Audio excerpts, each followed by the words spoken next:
Hello, BookTube. It's a hot, humid Saturday here in Boston. A beautiful day. Low deck of light clouds, so that if that continues, the afternoon will probably be actually cloudy, which is great because that decreases the oppression of the heat and allows the bean and I to walk for further distances, which is good. She's feeling a little restive, aren't you, baby? Aren't you? There's a way that she has. I know every inch of her movement now. I know how to talk to her, and she knows how to talk to me. There's a way that she has of bringing her head around to look back into the room. That is her way of saying, "I was just kind of interested in what you were doing. I'll keep an eye on you. Now I'm going to go back to just looking outside." But there's another way that she has of turning her head around and looking in the room that says, "I'm kind of thinking I might want to go outside and walk around." And she just did that. She just did that before I turned on the camera here, so we're probably going to go for a little walkie-poo when this is done. And another thing that has to happen in October, we're overdue, is another BATH. She's overdue. Just because it's getting nominally cooler, it's about 10 degrees cooler now on average every day than it was at the height of summer. I'm trying not to think about the fact that in the first week of October in Boston, it should be 40 degrees cooler than the height of summer. It's still 10 degrees cooler, and I shouldn't let that dissuade me from giving her a bath. It's nice and comfortable in here. She's only going to be wet for a few minutes. Her hair dries off lightning fast. I need to do that. I just haven't got around to it yet. But in the meantime, for this hot and humid Saturday, I have some mail, including one package that I opened off camera. I opened it off camera. It's from Columbia University Press. It comes out in January of next year. Is it going to be a paperback? Yes. Oh, blah, blah, blah. Yes, odd. It's coming out in January, or early January of 2022, and the paperback will be $20. That's what I have in my hand here. The hardcover will be $80 for a book that's 140 pages long. And the ebook will be $20 instead of free, or $1. So none of those prices make any sense. But this is Longing and Other Stories by Tanizaki. How wonderful. Translated by Anthony Chambers and Paul McCarthy. This is a slim volume of, I think, 3 pieces by Tanizaki at the very beginning of his literary career. Before all the literary accolades, before he was known as a great writer. What have we got here? Tanizaki is one of the most prominent Japanese writers of the 20th century, renowned for his investigations of family dynamics, eroticism, and cultural identity. Most acclaimed for his post-war novels such as The Makioka Sisters and The Key, Tanizaki made his literary debut in 1910. This book presents 3 powerful stories of family life from the first decade of his career that foreshadows the themes the great writer would become. That's fantastic. Any day, any time that I can get Tanizaki in the mail is fantastic.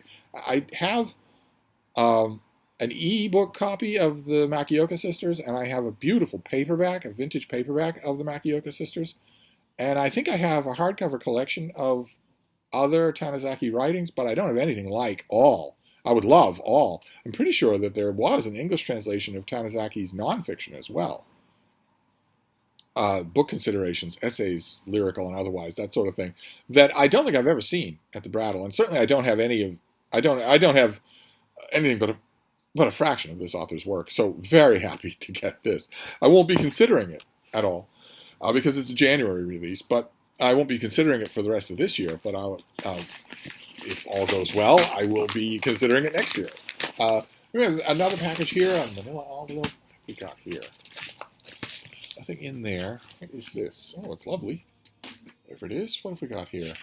Okay, this is from Harper Voyager. This comes out in February of next year. Like I said, it's coming. The times these mail hauls when we don't get anything from this year anymore. This is by Rebecca Ross, and it's called A River Enchanted, with a kind of nice. I kind of like the cover. There's a harp floating in the water, but the water is also reflected up above. And this is Rebecca Ross's first adult book. Okay, so is she a young adult author? Rebecca Ross was born and raised in Georgia, my spiritual home away from home, where I am the newest print book section editor for a paper, where she continues to reside with her husband, her lively Australian shepherd. Is there any other kind? Oh, Australian Shepherd, good Lord.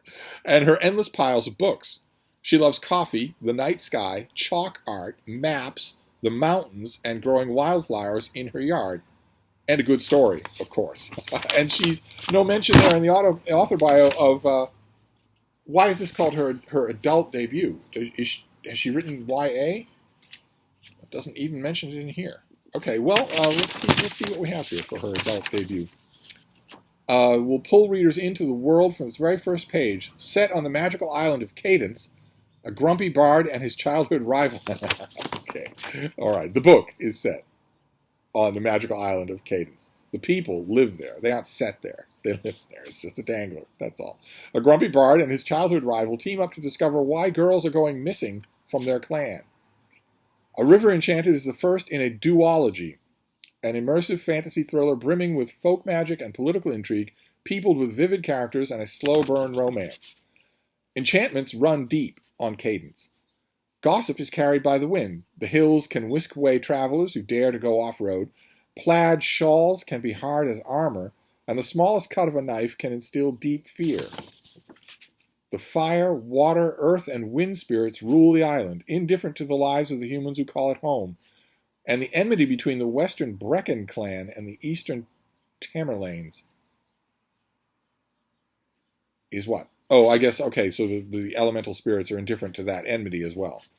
Yet when the young girls start disappearing from the east, the Tamerlanes have no one to blame but the spirits. Their enchantments on the border prove no Brecken has crossed over to their land from the west, and the guard has searched the east to no avail. Interesting. So the only candidate left is the elemental spirits. Adaira, future ruler of the east, decides it's up to her to parley with the spirits on her people's behalf. Fulfilling that duty will require her to befriend her childhood enemy, Jack, the only bard on the island and the only person able to play the dangerous songs that summon the spirits. I'm starting to like the setup of this book. As Jack and Adaira race to find answers before more girls go missing, they realize that the trouble with the spirits goes much deeper than first expected, and that an older, darker secret about Cadence lurks under the surface and threatens to undo them all. Okay. Great. Fantastic. All right, well, this comes out in February, so I don't have to think about it for now, but it sounds very promising. The only thing that I would worry about, the only worry that I would have, is a worry that I often encounter with adult debuts from YA novels. I'm assuming that no hint is given of her previous career. Maybe some of you will know. It says her adult debut. That leads me to believe that she was a YA author and not a poet or a dramatist or something like that. The only worry that I tend to have with those debuts is that very often it's just marketing on the part of the publisher. Very often, more often than not, by a wide margin, the book is still YA. In all of its bones, in all of its elements, it doesn't matter that you don't call it YA. If it's still YA, then it's still YA. You calling it something else and simply telling me that you're now an adult author is not sufficient. You actually have to write something that isn't YA. I know that's alien in the 21st century, where we all live in our own constructed realities, so that you can just say, I identify as a tree. And that must be reality. If you don't refer to me, not only to my face or my trunk or whatever, but also to other people, when I'm nowhere around, I could be 3 states away. If you don't refer to me as a tree, you're a bigot. So it's not just that I'm living in my own fantasy land. Humans have always had that. Insane asylums have always been full of people who thought they were Napoleon Bonaparte. But it's not just people living in their own bubble realities. It's also people saying, I want you to respect, I want you to call my bubble reality real. I want you to the price you have to pay for me letting your bubble be real is that you have to say that mine is real. When no, that's not how things work. That's not how reality works. So and I've noticed that kind of a chin-jutting tone with YA novelists who switch over to adult novels. They write a YA novel and say, no, it's adult fiction now because I say so. Well, that's not how it works. So we'll have to see. I'm always happy when it does happen. For instance, an example that I could come up with, oddly enough, would be Christopher Paolini. And in his case, where his Aragon books read very much like standard YA, very derivative, very overwritten, very boring. Whereas To Sleep in a Sea of Stars, his big science fiction epic from last year, didn't read like that at all. And I don't even know if he'd be a good example, because I don't think he's ever put a label on his own writing. And maybe the difference in tone could be accounted for by the fact that he grew up, that he himself is older. Whereas, a late 20s YA author decides, I'm tired of being a YA author. I'm going to tell my agent that this next book is an adult book. And God forbid they tell me when they get the manuscript, well, okay, this isn't an adult book. This is still YA. We'll see. If the entire fate of Cadence, the whole of it, rests on the state of the romantic attachment between Adair and Jack, then this is a YA novel. As simple as that. If everything in this novel comes down to the romantic attachment of the two lead characters, not just their happiness, but the fate of reality in this duology, if everything comes down to that, to who's dating who in high school, then this is a YA novel. If not, then not. We shall see. I will be very happy to find out. But not this year. Then we have this last package is from Amazon. And I didn't order anything from Amazon that's a book. So this could be one of you misbehaving. Let's see. Let's see what this is. Oh, boy. Okay, well, if one of you misbehaved, then you did it with my full approval. Okay, we've seen this book on this channel. We saw the advanced copy, we saw the finished copy, and I reviewed it. And it was a ton of fun to review. I reviewed it for the Boston Globe, and they gave me a glorious setup, a layout. Their graphics people did a great job of it. I don't know if it would appear. If I can find a link so you can see, it wasn't just that I was the front of the book section for that day. It was also that the graphics team just went nuts. It was a great job. It's this book. It's Edward Wilson, Tales from the Ant World, which is just it's a collection, a short collection of stories about ant. He's the world's foremost ant authority, and also stories from his own life. And I loved it, and I reviewed it, and I knew months ago that the publisher, Liverite, was one of my favorite publishers. I knew that they were going to feature my blurb, and I found out months ago that they were going to put it at the top of the cover above the author's name, which almost never happens to me. Because despite the fact that I've reviewed more books than any other working critic, I am not known. My name is not known in the literary critical world. It's known to all of you.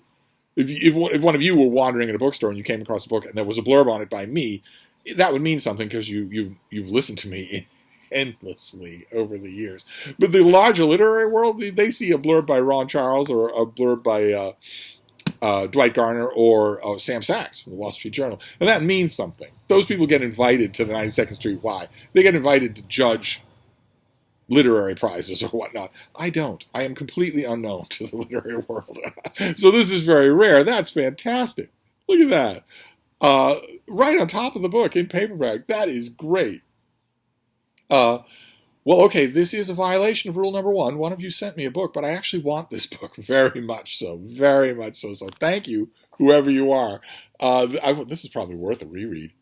Wow, that is awesome. That never gets old. So there you go. That is our mail for this hot and humid Saturday. I'm going to take the bean out for a stroll. God knows what the later afternoon is going to be like. Probably 80, 83, something like that.